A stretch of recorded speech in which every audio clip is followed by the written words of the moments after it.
अच्छा, रिसेंटली मैंने एक वीडियो बनाई है आप लोगों के लिए कि न्यूज़ीलैंड जाने के लिए क्या-क्या रिक्वायरमेंट्स हैं।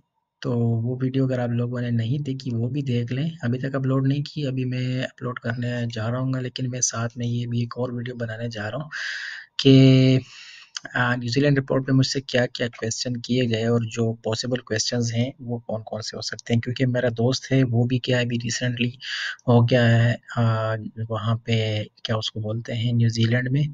तो अ, उसके उसको उसको भी जो क्वेश्चंस किए गए हैं तो वो सेम टू सेम हमसे भी किए गए हैं और जॉर्जिया में और सलाला में जो ओमान का एक शहर है और जॉर्जिया में जो जॉर्जिया तिब्लिसी में हम गए, वहाँ पे अज़रबैजान मुख्तलिफ़ एयरपोर्ट्स पे हमसे जो क्वेश्चन किए गए तो वो लगभग एक ही जैसे हैं। लेकिन न्यूज़ीलैंड पे स्पेशली मुझसे बहुत क्वेश्चंस किए गए, वो आप लोगों के साथ शेयर करूँगा अपना एक्सपीरियंस। आप लोग वीडियो भी देखें, हमारी वीडियो व्लॉग भी देखें, बैकग्राउंड में चलेगी और हमसे ये इन्फॉर्मेशन भी आप लें। लेकिन सिर्फ़ ये है एक चीज़ आप लोगों को बताना चाहूँगा कि ये मेरा पर्सनल एक्सपीरियंस है, ज़रूरी नहीं कि आप लोगों को भी इतना तंग करें, लेकिन मेरे साथ अच्छा खासा टाइम उन्होंने गुज़ारा। बहुत टाइम लिया मुझसे उन्होंने, मुझसे बहुत क्वेश्चन किए और उसकी एक वजह थी। वो वजह ये थी कि जब मैं न्यूज़ीलैंड जा रहा तो आप देख रहे हैं ना सामने ही जो समुंदर है ना वो बिल्कुल भरा पड़ा हुआ है और सैलाब आया हुआ था। न्यूज़ीलैंड ये देखिए सैलाब आया हुआ है।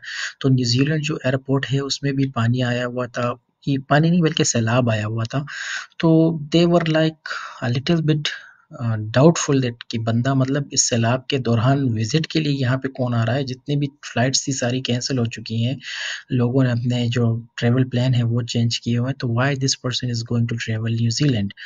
तो पर्टिकुलरली मुझे बहुत रोका उन्होंने and this may be a cause of my nationality may be हो सकता है क्योंकि हमारे लोग अक्सर इस तरह करते हैं कि जो थर्ड वर्ल्ड कंट्री से लोग जाते हैं तो वहाँ रुक जाते हैं, चुक जाते हैं वीज़ा लेके और वापस नहीं आते।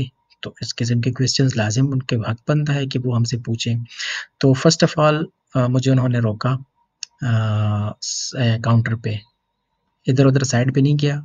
नॉर्मली जिस तरह लोग जाते हैं काउंटर पे, मैं भी अपने लाइन में खड़ा था, तो मुझे पूछा कि why you are visiting New Zealand?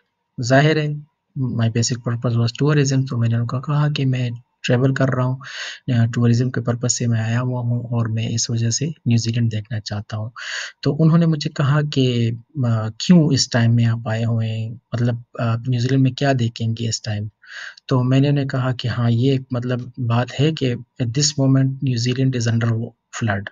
बिल्कुल सारा पानी आया हुआ है और everything is like most of the part of the north island, क्योंकि न्यूज़ीलैंड के 2 आइलैंड है ना, एक नॉर्थ आइलैंड है और एक साउथ आइलैंड है। तो नॉर्थ आइलैंड में जो ऑकलैंड है उसके इलाके में मैं गया था, मैं ऑकलैंड में गया था, तो मैंने कहा नॉर्थ आइलैंड में ज़्यादा सैलाब है और मैं यहाँ पे आया हूँ, तो मतलब this is like a little doubtful. But क्यों मैं आया हूँ? क्योंकि मेरा सारा जो ट्रैवल प्लान है वो यहीं के लिए है। मैंने यहाँ पे बुकिंग की हुई है होटल्स की, मैंने यहाँ पे ट्रैवल की बुकिंग की हुई है, मतलब जो टूर्स ऑपरेटर्स हैं उनके साथ बुकिंग की हुई है। यहाँ पे मैंने स्काई टावर जो भी आप लोगों को नज़र आ रहा है, ये मैंने देखना है और बहुत सी ऐसी चीज़ें मैंने उनसे डिस्कस की कि ये सब चीज़ें मैंने ऑलरेडी प्लान में रखी हुई थी और इस वजह से मैं ये आइलैंड देखना चाहता हूँ।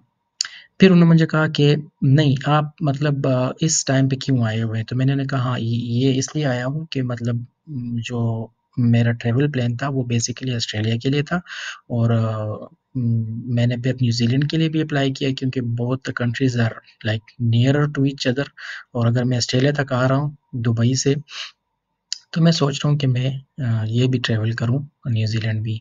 तो इसलिए मैं न्यूज़ीलैंड भी मुझे पसंद है, तो मैं न्यूज़ीलैंड भी मैं साथ में कर लूँगा क्योंकि अकेले में फिर मैं नहीं आ सकता इस तरह कि मैं दोबारा से मतलब सिर्फ़ न्यूज़ीलैंड के लिए आ जाऊँ। क्योंकि इसमें बहुत ज़्यादा खर्चा होता है हमारा और ये इतना सारा मतलब खर्चा हम अफ़ोर्ड नहीं कर सकते। हम ऐसे कंट्री से हैं कि हमें मतलब बजट पे काम करना होता है और इसलिए हमने बजट को सोच के मैंने अप्लाई किया। अ, फिर उन्होंने कहा कि यहाँ पे मतलब आप कौन-कौन सी जगह देखेंगे? तो मैंने अपना जो बुक है या जो नोटबुक था वो मेरा मैंने अपना खोला। मैंने एक पेपर बनाए हुए थे, मैंने सारे पेपर खोले, मैंने कहा ये जगह मैं देखने जाऊँगा। तो वो उन्होंने देखे, उन्होंने कहा ठीक है, बिल्कुल सही है। वो उन्होंने बिल्कुल थॉरोली चेक की, इवन कि कुछ जगह ऐसी थी जो ऑस्ट्रेलिया की थी, वो उनको नज़र आई, कहते ये कौन-सी जगह? मैं कहा ये तो ऑकलैंड में नहीं है, मतलब न्यूज़ीलैंड में नहीं है, ये तो ऑस्ट्रेलिया की है। क्योंकि दोनों का प ट्रैवल प्लान एक-दूसरे के साथ इकट्ठे ही था। तो पूरा एक मैंने बनाया हुआ था, तो उन्होंने कहा हाँ, ठीक है, ये बात भी सही है।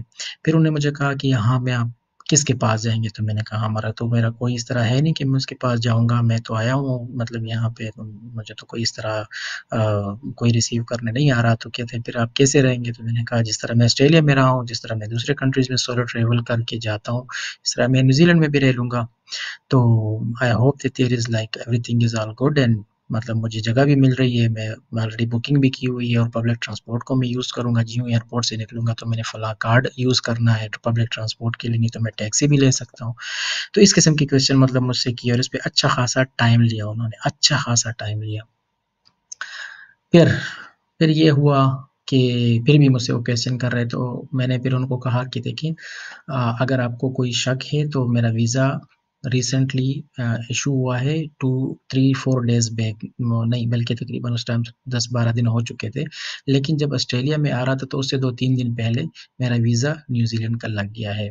तो इस वजह से मतलब आप लोग अगर इसमें कोई और भी इंक्वायरी करना चाहते हैं तो अपनी एम्बेसी से करें कि क्यों मुझे उन्होंने वीज़ा इशू किया हुआ है। वरना अगर उन्होंने इस वीज़ा इशू किया हुआ है तो एवरीथिंग उन्होंने चेक किया होगा और मेरे ख़्याल में इस टाइम विज़िट करना मुश्किल है क्योंकि पूरा देखिए ये सैलाब से भरा पड़ा पड़ी हुई है जगह लेकिन मैं जाना चाहता हूँ, देखना चाहता हूँ क्योंकि जिस तरह आप लोग रह रहे हैं उस तरह मैं भी रहूँगा 2-4 दिन हफ़्ता में रहना चाहता हूँ तो वो 1 हफ़्ता मैं यहाँ पे गुज़ार लूँगा, आराम से गुज़ार लूँगा। तो ये मेरा सारा प्लान है। उन्होंने मुझे कुछ आई थिंक लगेज का भी पूछा कि लगेज कितने हैं आपके पास? तो मैंने कहा एक ये मेरा हैंड कैरी है और छोटा-सा बैग था, हैंड कैरी नहीं था बल्कि मेरा जो ट्रैवलिंग बैग होता है, बैकपैक वो था छोटा-सा जिसमें मेरा लैपटॉप पड़ा हुआ था और जिसमें अ, मेरे कुछ डॉक्यूमेंट्स और ये चीज़ें पड़ी होती हैं, मेरे साथ रहती हैं हर टाइम और एक छोटा-सा जो लगेज था मेरा वो जहाज़ में पड़ा हुआ था, जो इसको क्या कहते हैं कि बैगेज जिसको बोलते हैं, तो बैगेज भी है मेरे पास। तो बस ये क्वेश्चन्स किए और अचानक से फिर मेरा पासपोर्ट उठा के मेरे सामने रख दिया काउंटर पे। तो मतलब इसके बीच में ये 10-12 मिनट का या 15 मिनट का जो मेरा इंटरव्यू हुआ या जो मुझसे पूछ-गछ हुई उसमें मुझे ये अंदाज़ा नहीं हुआ कि उन्होंने आगे क्या करना है, मुझे छोड़ना है कि नहीं छोड़ना।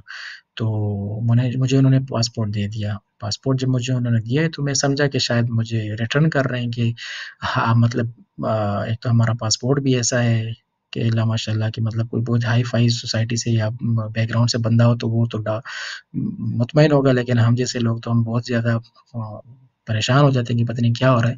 तो मुझे जब उन्होंने पासपोर्ट दिया तो मैंने उससे पूछा कि अभी मैं क्या करूँ? तो उन्होंने कहा जाओ ना। तो तो मैंने कहा वेयर टू गो? तो उन्होंने कहा कि वेलकम टू न्यूज़ीलैंड। तो मैंने कहा अच्छा तो आपने इस पे स्टैम्प वगैरह भी नहीं लगाया और मुझे अचानक पासपोर्ट दे दिया हाथ में तो मैं हँसने लगा कि यार आपने मुझे डरा दिया कि मुझे वापस तो नहीं कर रहे। तो वो मुस्कुराई वो जो इमिग्रेशन ऑफ़िसर थी और मुझे कहा कि नहीं everything is done, we have stamped your passport and welcome to New Zealand. तो मुझे इस तरह कहा और मुझे बहुत अच्छे तरीके से फिर उन्होंने वेलकम कहा कि आप आ सकते हैं वेलकम, ठीक है? सेम टू सेम क्वेश्चंस मेरे दोस्त से भी हुए तकरीबन। मेरे दोस्त ने उन्हें कहा कि मेरी ये जगह मैंने देखनी है। इवन कि उनसे ये पूछा कि आपने कौन-सी जगह देखनी है, तो उन्होंने कहा कि मैंने स्काई टावर देखना है, तो स्काई टावर की जगह उन्होंने आईफल टावर बोल दिया।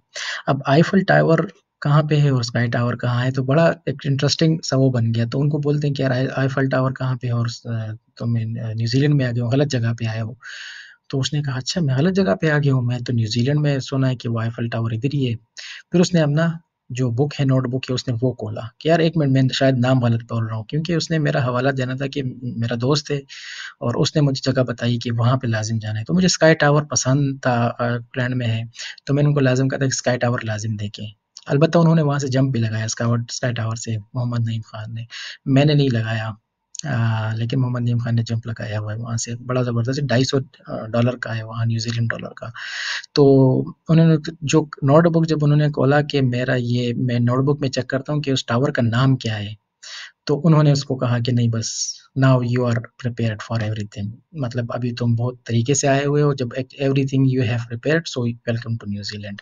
फिर उसके बाद उन्होंने जाना दिया कि यार ठीक है सब चीज़ें आप प्रिपेयर करके आओ लेकिन आपसे नाम भूल गए तो नाम से तो इतनी बड़ी बात नहीं होती। तो मतलब ये कि आप लोगों ने कॉन्फिडेंट रहना है, कॉन्फिडेंस से काम लेना है, डोंट वरी अबाउट एनीथिंग और एन्जॉय करें, न्यूज़ीलैंड अप्लाई करें, ठीक है? वीज़ा आपको लगेगा तो आप लाज़िम जाएँगे। हमें अपनी दुआ में याद रखें and all the best. Thank you.